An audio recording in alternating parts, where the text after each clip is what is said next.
Hi అండి, welcome to lilies kitchen. ఈరోజు నేను చేదు లేకుండా పెద్దలు పిల్లలు ఇష్టంగా తినే గుత్తి కాకరకాయ కారం గురించి తెలుసుకుందాం. ఇది మీరు చేసుకునేది అయినా నా స్టైల్లో ఎలా ఉంటుందో ఒకసారి చూసేయండి. ముందుగా కాకరకాయలను తీసుకుని దానిపైన ఉన్న బుడపలను నీట్గా చిక్కేయండి.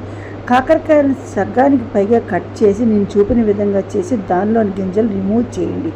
అన్ని కాకరకాయలను అలా చేసిన తర్వాత కొంచెం పసుపు ఉప్పు వేసి నీటిలో శుభ్రంగా కడుక్కొని పక్కన పెట్టుకొని ఉంచుకోండి. కాకరకాయ కారానికి స్టఫింగ్ కోసం 2 స్పూన్ల కారం, 2 స్పూన్ల ఉప్పు, కొంచెం జీలకర్ర, 2 ఉల్లిపాయలు వేసి మిక్సీ పట్టుకొని ఒక ముద్దలాగా అయిన తర్వాత దాన్ని పక్కన పెట్టుకోండి. ఇక బాగా కడిగిన కాకరకాయలను ఆయిల్లో వేసి 90% వరకు వేయించుకోండి.